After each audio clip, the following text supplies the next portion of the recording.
इकट्ठा होने का उद्देश्य है। इकट्ठा होने के लिए इकट्ठा नहीं हो रहे हैं। 10 लाख इकट्ठा हो गए, 1 करोड़ इकट्ठा हो गए, बहुत बड़ी संख्या में इकट्ठा हो गए। खाली इकट्ठे होने के लिए इकट्ठे नहीं हो रहे हैं।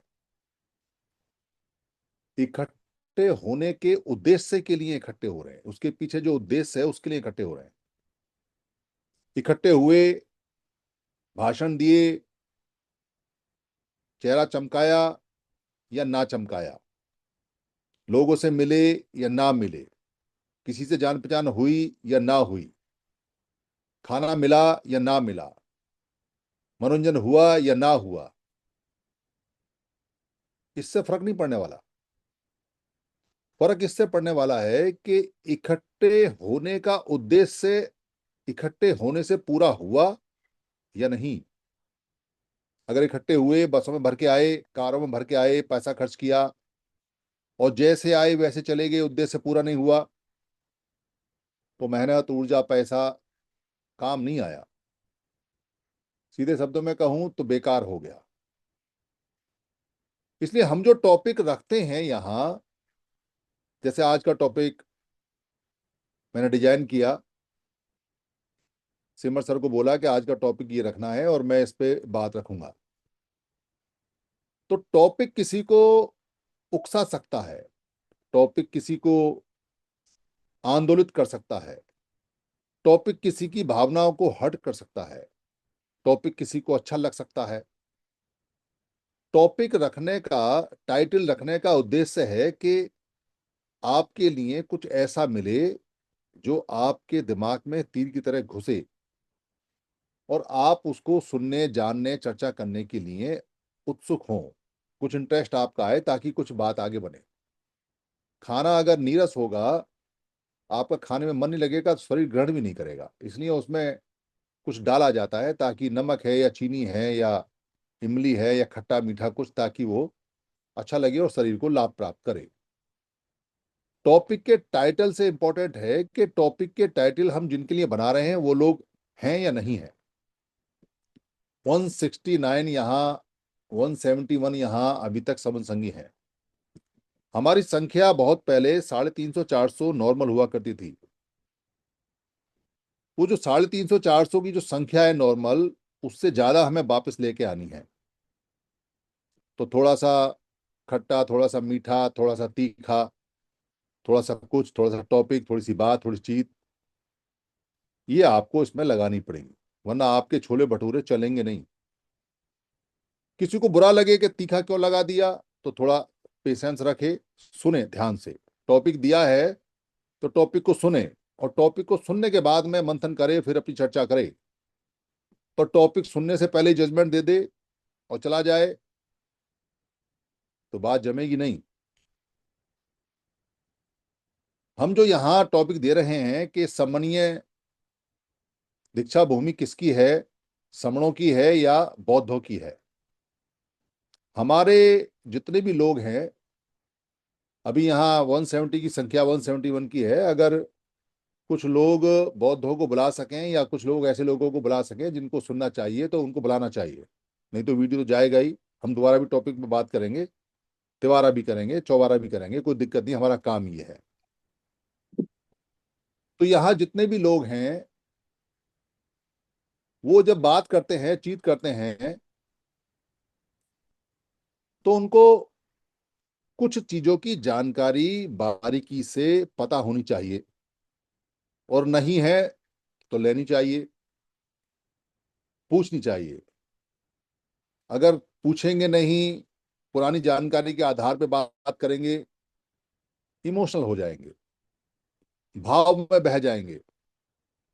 मेरे जैसा आदमी जिसके घर में बाबा साहब का फोटो और उस फोटो के पीछे नीले कोट का और लाल लाल टाई का, और उसके पीछे नीले रंग की भगवान बुद्ध की, यही हुआ करता था एक कैलेंडर सा, जो मेरे फादर ने उसको मड़वा के रखा हुआ था। और एक हमारे पास एल्युमिनियम की बुद्ध की स्टैचू, हमने वही देखी। कोई कहे बुद्ध रात को छोड़ के अपनी बीवी और पत्नी को भाग गए, और वो भी खास तौर से बमण, और वो भी बचपन में मेरे से, जबकि मैं बुद्ध का प्रेमी, मेरे घर में बुद्ध के अलावा कोई बात नहीं। मेरे को बड़ा बुरा लगा, मेरे बुद्ध को ऐसा कह दिया कि वो में हो रहे थे उस ब्राह्मण पत्रकार के साथ में मैं छोटा था, तो उसने जब हार गया तर्क में तो कहने लगा कि बुद्ध रात को अपनी बीवी पत्नी को छोड़ के भाग गया, बताओ क्या जवाब है। उस समय मैं जवाब नहीं दे पाया, पर मैंने बहुत मेहनत की और जवाब ढूंढा, और जवाब का वीडियो भी बनाया। वो है Team22 पे, सारे जवाब हैं, और भी वीडियोज आने वाले हैं, करीब 3-4 हजार वीडियोज तैयार पड़े हुए हैं, वो धीरे धीरे करके आएंगे। तो ऐसा अगर भाव में बह के बात करेगा तो उद्देश्य से प्राप्त नहीं कर सकता। कुछ धम्म वम का ज्ञान, कुछ संतों का ज्ञान प्राप्त करके आत्मसंतुष्टि, सेल्फ सेटिस्फेक्शन प्राप्त कर सकता है, पर जिस बड़े उद्देश्य के लिए संघ है वो प्राप्त नहीं होगा। समणीय बौद्धों का है या समणों का है दीक्षा भूमि? तो पहले ये समझ लें कि समण क्या है। से पुरानी भाषा में निज और मैं माने मैं, यानी निज में रहने वाले व्यक्ति, जो निज में रहने वाले हैं, जो अपने आप में रहने वाले हैं। सम, बाद में उनको समता के कहने लगे, उसी से सारी चीजें बनी हैं। संविधान हो या समण हो या समणीय हो या समता हो या समानता हो, ये सारे शब्द वहां से बने हैं। बाद में नए या अड़े लगाने से नाउन बन जाता है। तप का तपण बन गया, रम का रमण बन गया, का कार का कारण बन गया। नए बाद में जहां लग जाते हैं वो नाउन संज्ञा बन जाते हैं। ऐसे ही सम से समण बन गया, यानी कि जो खुद में रहने वाले लोग थे, जिनका कहीं कोई अलग किसी से कोई विवाद नहीं, उनको बाद में समन कहने लगे, समनीय हो गया। तो धम्म क्या है? धै और मैं, पाली में अगर दो शब्दों को जोड़ते हैं तो आखिर वाले शब्द का आधा शब्द जोड़ के बोलते हैं, जैसे कम, धम्म, वर्ण, ऐसे करके। तो धै और मैं को जोड़ा तो बना धम्म। बाद में संस्कृत करके उन्होंने आधे शब्द को खत्म करके रै में जोड़ा तो धर्म कहने लगे, कर्म कहने लगे, चर्म कहने लगे, वर्ण कहने लगे। ये शब्दों का बदल वाला जो बदलने का तरीका है वो वहां मिल जाता है, अगर कोई ध्यान लगा के पढ़े और समझे तो धारण करे जो, यानी मैं से मतलब यहां कोई भी वस्तु जो गुण धर्म धारण करती है, जो उसके कार्य करने का तरीका है। बहुत अगर डीप साइंस में जाऊंगा तो जो उसके न्यूट्रॉन, प्रोटॉन, एटम, इलेक्ट्रॉन जैसा काम करते हैं, इनके जुड़ने का घटने का नियम होता है साइंस के अंदर। जो लोग साइंस पढ़े हैं वो जानते हैं। हर एक के जितने भी पदार्थ हैं उनके न्यूक्लियस से उनके गुण धर्म बदलते हैं, और जो उनकी क्वांटम थ्योरी है, स्पिन है, जिससे वो स्पिन करते हैं इलेक्ट्रॉन, उनके स्पिन करने की डायरेक्शन से रंग बदलते हैं चीजों के। होते समय वही है, सिर्फ उनके डायरेक्शन बदलने से और उनके भार से चीजों के गुणधर्म बदल जाते हैं, रूप रंग बदल जाते हैं, जुड़ना घटना बढ़ना बदल जाता है, भाप में, ठोस में, द्रव्य में बदलना बन जाता है। इसको क्वांटम थ्योरी बोलते हैं। बहुत पहले मैंने पढ़ी थी जब मैं साइंस पढ़ता था। मैंने बैचलर ऑफ साइंस की डिग्री ली हुई है, और मेरा टॉपिक पसंदीदा था खासतौर से फिजिक्स के अंदर क्वांटम थ्योरी। तो जो वस्तु जैसा गुणधर्म धारण करती है उसको कहते हैं ये इसका धम्मा है, धम्म। पर ये बात जो विपස්සना करता है और जो अपनी बॉडी के एटम्स की एक एक एटम्स की मूवमेंट देख लेता है वो जानता है।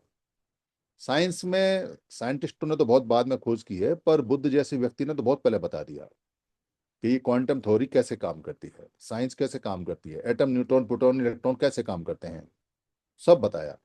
पर खुद को अनुभव किया, दूसरे को कैसे बताएं? शब्द बड़े सीमित थे, छोटे थे, कैसे बताएं? नए नए शब्द गढ़े।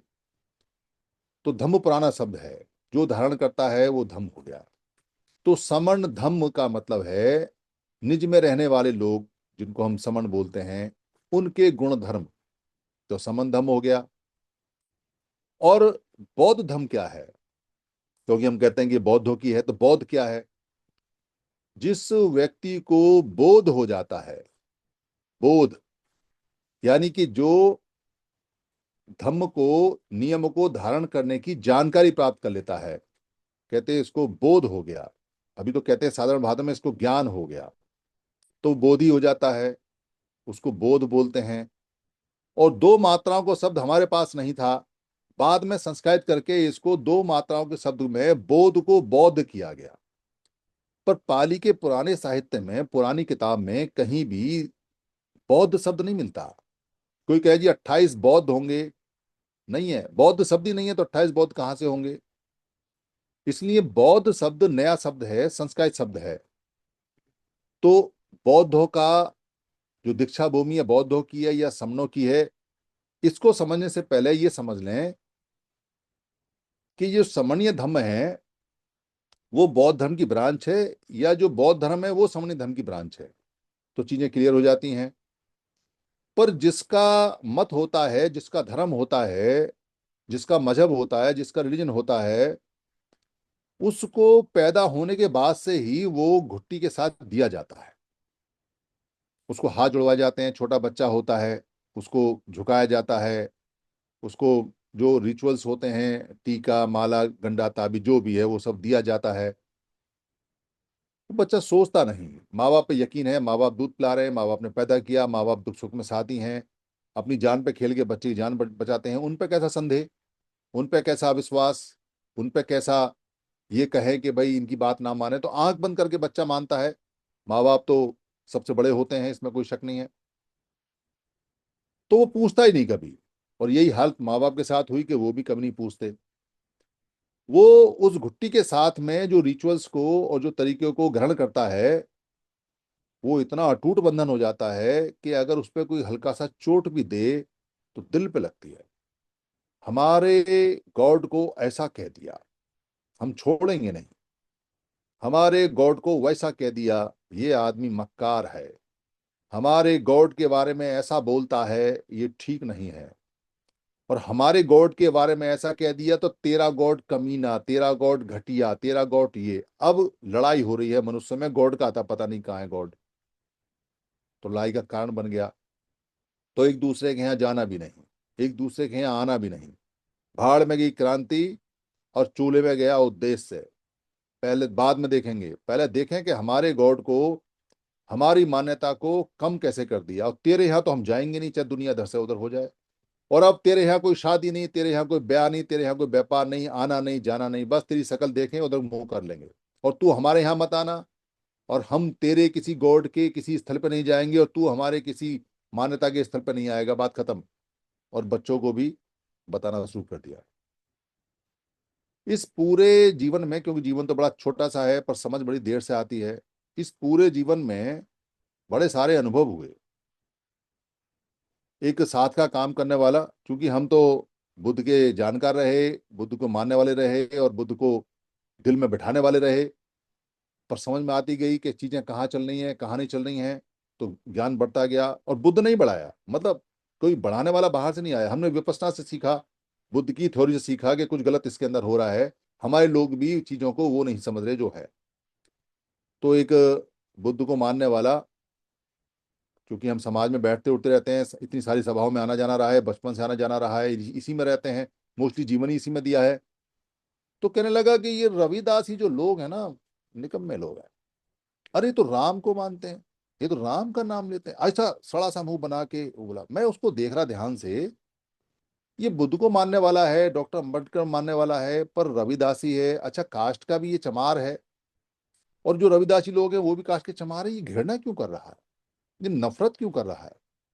तो बाबा साहब अम्बेडकर का तो ठीक है कि वो भी माने, ये भी माने, पर रविदास जी से इसका घृणा, और वो भी ये कह के कि तो राम को मानते हैं, राम का पूजा, राम का भजन है। बड़ा बुरा सा उसने। तो जितने लोग सुने थे उन पे भी क्या इम्पैक्ट पड़ा होगा, मैं भी सोच में पड़ा। जो कबीर वाले लोग हैं, मेरे एक मित्र मेरे साथ काम करने वाले, वो कुछ कबीर का चलाते हैं। तो मैं उनके यहाँ गया एक कार्यक्रम में, तो पता चला कि कबीर के मानने वाले जो जुलाहे लोग हैं, उनमें जो चमर जुलाहे हैं वो बाकियों को इन्फीरियर मानते हैं।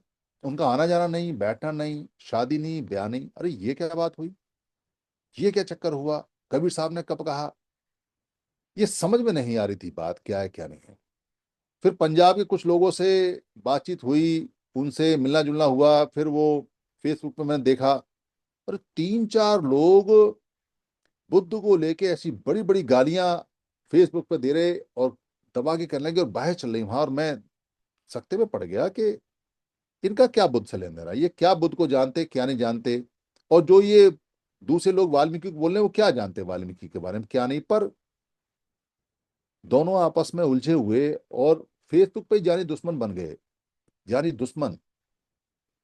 फिर किसी जो अपने उधर चलते हैं मध्य प्रदेश के अंदर, उनके यहाँ कोई आना नहीं जाना नहीं। तो दीक्षा भूमि में हम बहुत बार गए और लगातार जाते भी हैं।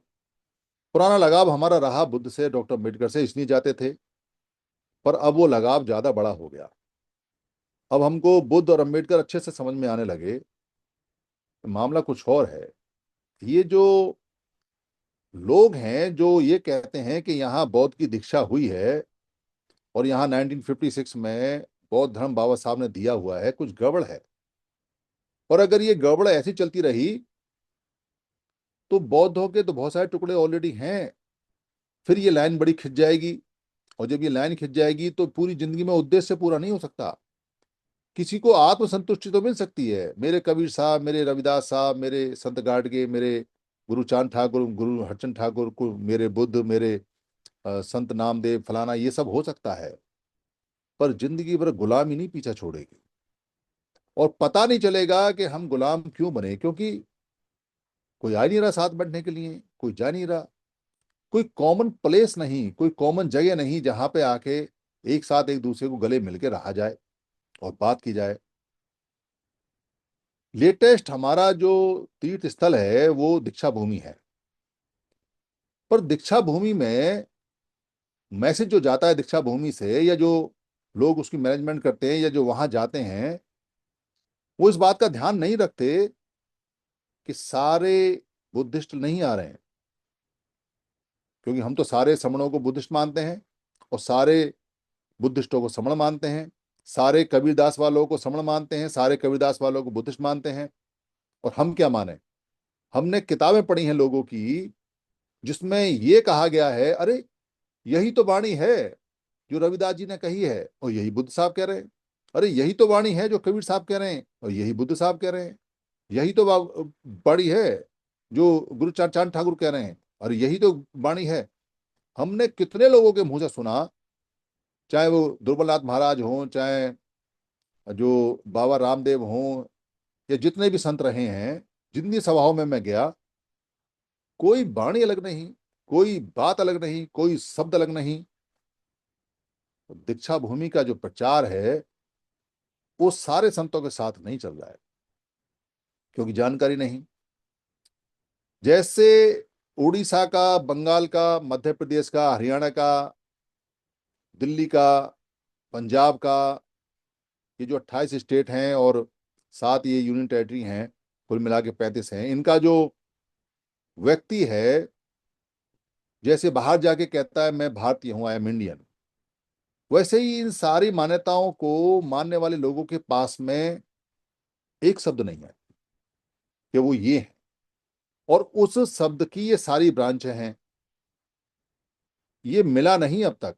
ऐसा नहीं है कि इसको एक्सेप्ट करने में या इसको मानने में कोई अड़चन आ रही है। पूरे जीवन में 2005 में मैंने पहली डायरी लिखी थी संघ के ऊपर, और संघ की क्या भूमिका, संघ में क्या होना चाहिए, संघ कैसा होना चाहिए, उसके कुछ आर्टिकल्स मैंने लिखे थे। समझ सब तो समझ में आ रहा था उस समय, पर ये बात किसी को बताने में एक्सेप्ट नहीं हो पा रही थी। पागल घोषित किया करते थे मेरे को, ऐसा हो नहीं सकता। लोगों का विश्वास नहीं था कि इस बात के ऊपर, इस विचार के ऊपर भी हमारी क्रांति हो सकती है। अभी तो सब पिट लिए हैं, कुछ पिटने बाकी हैं, कुछ पिटेंगे, कुछ का थक लिए हैं कुछ। और समन संघ बहुत तेजी से अपनी गति पकड़ रहा है और अब ज्यादा तेजी से पकड़ेगा, जो नागपुर के बाद में ब्लास्ट होगा, और इसमें हम पूरी ताकत लगाएंगे और लगा रहे हैं। तो ये जो सिस्टम था पूरा पूरा, कि हम सबका एक शब्द, वो हमें समन शब्द से मिला। ये एस्टैब्लिश है, ये स्थापित है, इसको कोई डिनाई नहीं कर सकता।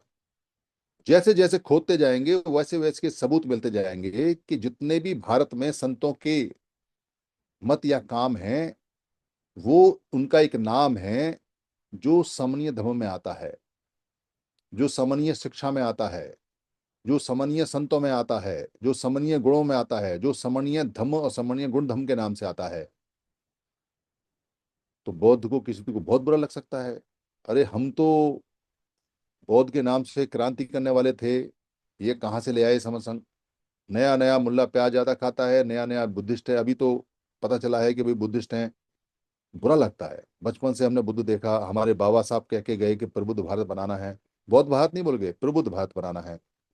अभी हमको समन्वय धर्म बता रहे हैं, पर अलग नहीं बता रहे। समन्वय धर्म में सारे आते हैं, बुद्ध भी आते हैं, बाकी संत भी आते हैं, और सभी समन्वय धर्म के नाम से जाने जाते हैं। पर दीक्षा भूमि पे सारे नहीं आ रहे हैं, और इसको कोई सोचता नहीं, इसको कोई समझता नहीं। अगर दीक्षा भूमि पे सारे समणीय संत नहीं आएंगे, दीक्षा भूमि पे सारे समण नहीं आएंगे, पूरी जिंदगी खत्म हो जाएगी लोगों की, हजारों साल खत्म हो जाएंगे, उद्देश्य प्राप्त नहीं हो सकता। चाहे कोई सी राजनीतिक पार्टी बना लेना, चाहे कोई सा भी एनजीओ बना लेना, चाहे कोई सा भी संगठन बना लेना, चाहे कितनी बाम से बना लेना, चाहे काशीराम जी को दोबारा बुला लेना, कामयाब नहीं हो सकते।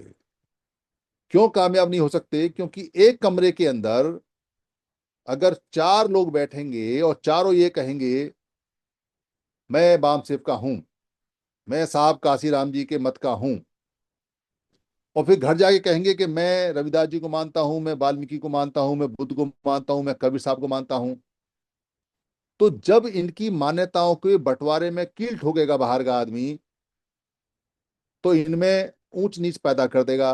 अरे बुद्ध साहब तो बहुत बड़े हैं, कबीर साहब तो अब के हैं, अरे रविदास साहब तो बहुत बड़े हैं, कबीर साहब तो उनके चेले थे, अरे गुरुवचन साहब तो बंगाली के थे, उनका यहाँ क्या लेना देना है।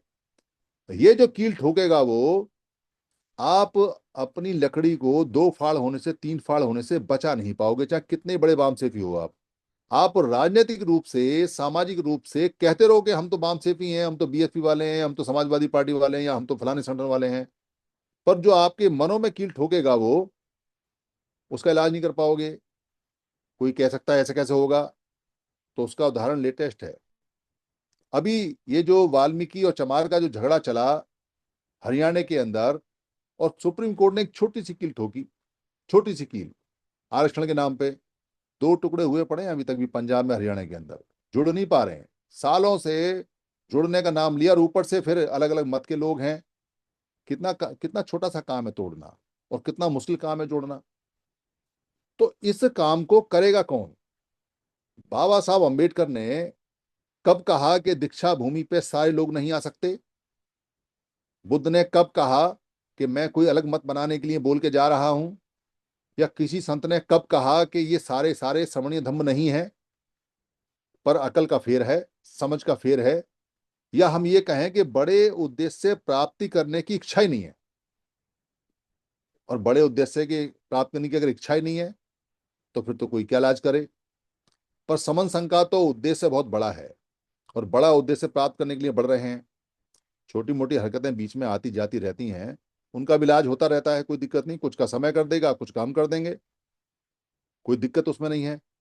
पर ये आखिरी चांस है, ये आखिरी मौका है। अगर दीक्षा भूमि दीक्षा भूमि पे हम समणीय धम्म के सभी लोगों को नहीं लेके गए, दीक्षा भूमि का उद्देश्य खत्म हो जाएगा। दीक्षा भूमि का कोई उद्देश्य नहीं है, वो भी एक मठ बन के रह जाएगी, वो भी कुछ लोगों की संपत्ति बन के रह जाएगी, वो भी कुछ बुद्ध नाम के लोगों का घट बन के रह जाएगा, और वो आपस में लड़ते भी हैं, लड़ेंगे भी, पर उद्देश्य प्राप्त नहीं होगा। उद्देश्य प्राप्त करने के लिए हमारा सोच यूनिफॉर्म होना चाहिए, हमारा काम यूनिफॉर्म होना चाहिए। जब हम कहते हैं कि एक कमान एक फरमान, तो एक ही धम्म, समन्वय धम्म होना चाहिए। हमारे बहुत सारे ब्रांचेस हो सकते हैं, हमारे बहुत सारे संत हैं, हमारे बहुत सारे संगठन हैं, हमारे बहुत सारी भाषाओं के लोग हैं। ये अच्छी बात है, क्योंकि इतना बड़ा देश है, सब जगह सारी चीज नहीं पहुंच पाती है, और कोई किसी की मान्यता से कोई बैर नहीं, कोई द्वेष नहीं है, कोई राग नहीं है। सब अपनी अपनी मान्यता, पर सबका कॉमन है, समन्वय धम्म है। अब कोई ये कहे कि जी समन्वय धर्म में और बौद्ध धर्म में आप लाइन खींच रहे हो, तो सीख लो पहले इसको कि समन्वय धर्म सभी धर्मों का एक नाम है, सभी मतों का एक नाम है जो समण लोगों के हैं, सिर्फ नाम है। नाम, कोई अलग से ब्रांच नहीं है। इसको ध्यान से समझो आप। समन्वय धर्म is not any branch of any religion और एनी जो आइडियाज है उसका कोई भी ब्रांच नहीं है। हमारी समन्वय धर्म के नाम से कोई रिचुअल, कोई परंपरा कुछ नहीं है। हम सारे संतों की रिचुअल, सारे संतों की वाणी को ही समन्वय धर्म बोलते हैं। और ये पुराना चला आ रहा है, जब से समन संघ चला आ रहा है। इसको समझ लो और फिर बहस करो कि झगड़ा कहाँ है। पर सोचो ना, समझो ना, और सीधे सीधे ऐसा मान लो कि जैसा एक बौद्ध धर्म है, जैसा एक वाल्मीकि धर्म है, जैसा एक गुरु नानक धर्म है, जैसा एक कबीर साहब का धर्म है, जैसा एक गुरु चांद ठाकुर का धर्म है, जैसा एक दुर्बलनाथ महाराज का धर्म है, जैसा गरीबनाथ का मार्ग का धर्म है, वैसा ही समन्वय धर्म है। तो भाई हम क्या करें? बंदा बात करने को तैयार ना हो, सोचने को तैयार ना हो, बहस करने को तैयार ना हो, और अपने बचपन के अपने सोच में डूबा रहे, और वो भी ये मान ले कि समन्वय धर्म भी एक पैरेलल कोई धर्म है। नहीं है, नहीं है। जैसे समन संघ कोई अलग से काम नहीं है, सारे लोगों का सामूहिक काम है, वैसे ही सारे संतों के जितने भी मत हैं, उन सारे संतों के मत का नाम समन्वय धर्म है। अब आओ मैदान में। अब बताओ कि दीक्षा भूमि जो है वो किसकी है? अब बताओ कि वहां गुरु नानक के मानने वालों को, समणों को जाना चाहिए या नहीं? अब बताओ कि रविदास वालों की वहां जाने की आवश्यकता है या नहीं, या उनको जाना चाहिए या नहीं? और अब बताओ कि बाकी सब लोगों को वहां क्यों नहीं जाना चाहिए? और अब बताओ कि जो बुद्ध वहां जाके, जो बुद्ध के नाम से लोग उसको आइसोलेट करने में, अलग करने में लगे पड़े हैं कि ये तो बौद्ध होगी है, बौद्ध होगी है, क्यों ना उनसे दो दो हाथ कर लिए जाए कि ये खाली बौद्धों की नहीं है, ये समणों की है। इससे कितना बड़ा फायदा होने वाला है, इससे कितनी बड़ी जीत होने वाली है। हम किसी भी पार्टी के हों, हम किसी भी मत के हों, किसी भी उसके हों, पर हम एक हो जाते हैं जब हम एक दीक्षा भूमि में सारे के सारे गाड़ी में बैठ के जाते हैं। कबीर साहब वाले जाओ, रविदास साहब वाले जाओ, संतों वाले जाओ, डेरे वाले जाओ, पर समण है, समण धर्म में जा रहे हैं। और वहां कोई रिचुअल्स नहीं है, कोई मान्यता नहीं है। और जो कोई मान्यता पैदा कर रहे हैं वो माने। अगर मान लो किसी ने बुद्ध के नाम से परंपराएं बना दी हैं, बुद्ध के नाम से मान्यताएं बना दी हैं, तो माने। बुद्ध ने तो कोई मान्यता नहीं बनाई, बुद्ध ने तो कोई परंपरा नहीं बनाई, रविदास जी ने कोई परंपरा नहीं बनाई, कबीर साहब ने कोई परंपरा नहीं बनाई। सीधी सीधी बात बोला करते थे, मानो तो ठीक है, नहीं मानो तो कोई बात नहीं। पर उनके अनुयायियों ने कब्जा करने के लिए, क्योंकि रिचुअल्स नहीं बनाएंगे, अगर किसी मकान पे अपना नाम नहीं लिखेंगे तो मकान कैसे अपना हो जाएगा? तो संतों की वाणी पे जब तक कुछ उल्टा सीधा बनाएंगे नहीं तो वो होगी कैसे? तो प्रतीक चिन्ह अलग अलग अलग अलग बनाए गए पहचान के लिए। जैसे कोई कुर्ता पजामा पहन लेता है, कोई कोट पहन लेता है, कोई पैंट पहन लेता है, कोई टोपी लगा लेता है, अलग अलग पहचान के लिए। वैसे रिचुअल्स हैं, पर कपड़े अगर सबके उतारोगे तो सब एक से, सारे एक से, फिर पहचानो कौन क्या है क्या नहीं है। इसलिए ये जो दीक्षा भूमि है, ये दीक्षा भूमि समणों की है, और ये दीक्षा भूमि बौद्धों की भी है, और ये दीक्षा भूमि कबीर साहब वालों की भी है, और ये दीक्षा भूमि रविदास वालों की भी है, और ये सारे संतों की है।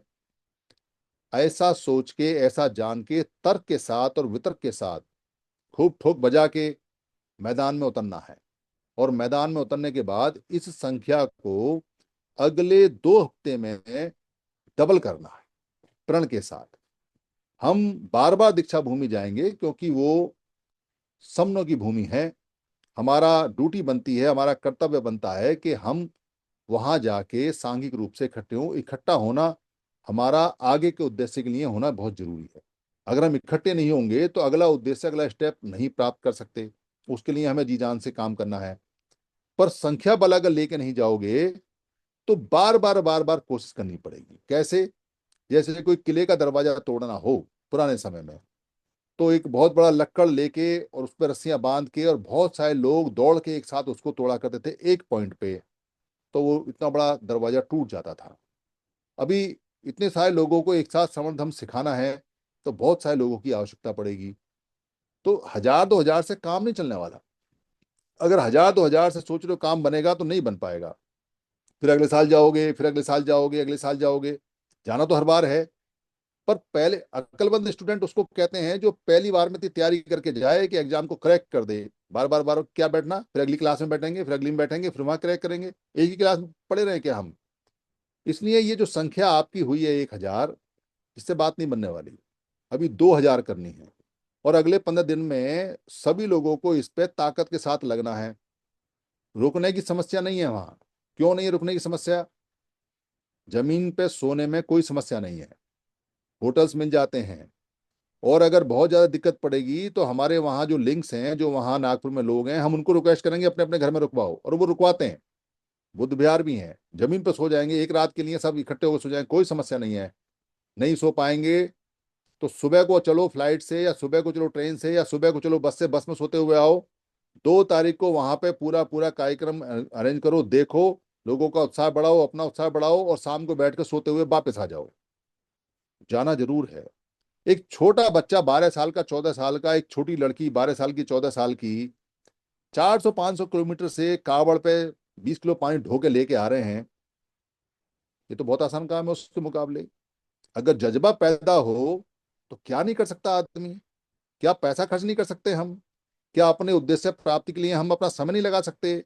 क्या हम एक दिन जमीन पर नहीं सो सकते? क्या एक दिन हम भूखे नहीं रह सकते? क्या नहीं कर सकते हम सब कुछ कर सकते हैं अगर जज्बा है। और जज्बा नहीं है तो फिर अपनी औलादों को गुलाम बनते हुए देखने की तैयारी कर लेनी चाहिए। समन संघ का नागपुर दीक्षा भूमि में इकट्ठे होना अगले उद्देश्य का रास्ता है। अगर पहला उद्देश्य प्राप्त नहीं होगा तो अगला स्टेप, अगला उद्देश्य प्राप्त नहीं हो सकता किसी भी हालत में। कितनी भी ताकत लगा देना, सारी चर्चाएं, सारी गप, सारी नीति, सारी रणनीति इकट्ठा होने के लिए है, और इकट्ठा होने के बाद फिर उद्देश्य प्राप्ति करने के लिए है। ये स्टेप बाय स्टेप काम होता है, एक साथ नहीं होता।